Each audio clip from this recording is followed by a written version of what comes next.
परम पूजनीय गुरुजी राष्ट्र की स्थिति से चिंतित नहीं थे, ऐसा नहीं, लेकिन चिंता में से वो एक चिढ़ पैदा करना चाहते थे। यदि आज देश की स्थिति अच्छी नहीं है तो हम इसे अच्छा बनाएं। अगर आज हम दुर्बल हैं, अगर आज हम अभाव से ग्रस्त हैं,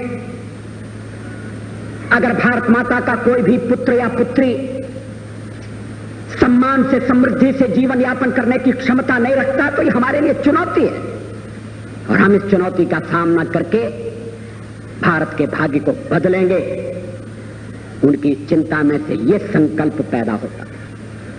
बार बार मेरी आंखों के आगे वो आखिरी दिन का चित्र उपस्थित हो जाता है। शायद इस भारी भीड़ में मैं ऐसा अभागा व्यक्ति हूं जो प्रातः काल 5 जून का प्रातः काल उनसे मिला था। हम लोग रात्रि भर आदिलाबाद से कार से यात्रा करके हेडगेवार भवन पहुंचे थे। इच्छा थी परम पूजनीय जी के दर्शन कर लें। वो संध्या वंदन करके बैठे थे। संध्या का क्रम कभी नहीं रुका। संघ की प्रार्थना प्रतिदिन करने का नियम कभी नहीं टूटा। और संध्या के बाद मिलने वाले लोग, हम लोग पहुंचे तो वही भुवन मोहिनी मुस्कान, हृदय का हरण करने वाली, तापों का निवारण करने वाली। व्यक्ति कितना भी दुखी हो, थका हो, चिंतित हो, एक बार परम पूजनीय गुरु जी के सानिध्य में पहुंच गया और उनकी दृष्टि पड़ी तो लगा सारी थकान मिट गई। उस दिन भी तबीयत बहुत खराब थी। उन्हें देखने वाला हर व्यक्ति नहीं समझ सकता था, मगर कुछ लोग समझ सकते थे।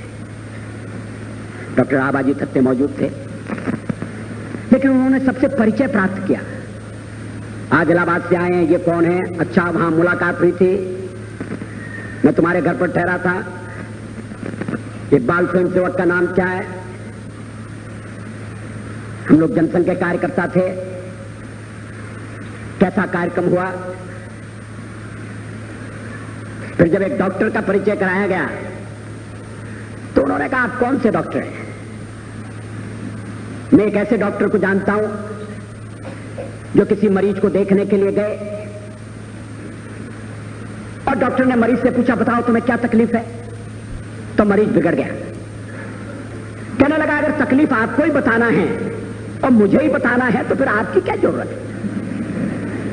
आप डॉक्टर हैं, आप बताइए मुझे क्या तकलीफ है।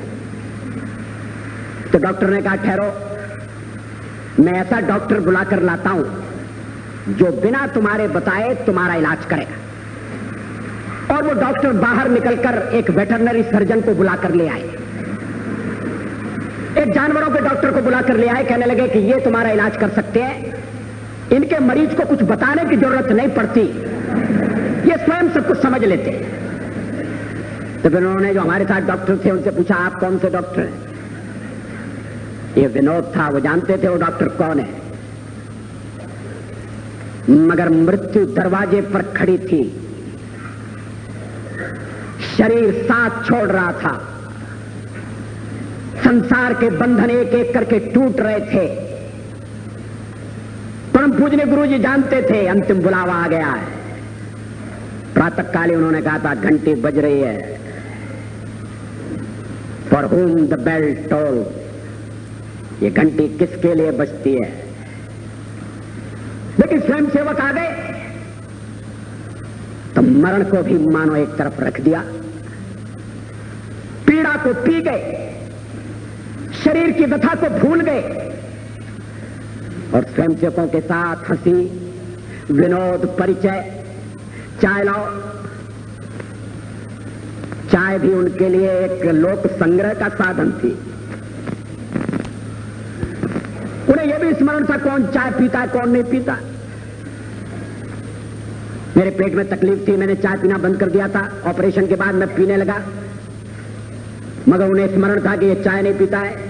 कहने लगे नहीं अटल चाय नहीं पीता, दूध लाओ। मैंने कहा पीना शुरू कर दिया। तो कहने लगे चलो अच्छा, उतनी तकलीफ कम हो गई। और बाल स्वयंसेवकों से परिचय, नाम मुझे एक क्षण के लिए गा, एक क्षण के लिए, कि मानो शूलों की शैया पर भीष्म पितामह विराजमान है। एक क्षण के लिए, क्योंकि दूसरे क्षण विचार आया कि भीष्म पितामह न्याय के पक्ष में थे, मगर ये तेजस्वी, ये तपस्वी व्यक्ति, ये हरदम धर्म के लिए लड़ा, इसने हरदम न्याय के लिए संघर्ष किया, ये कभी कौरवों के पक्ष में नहीं था।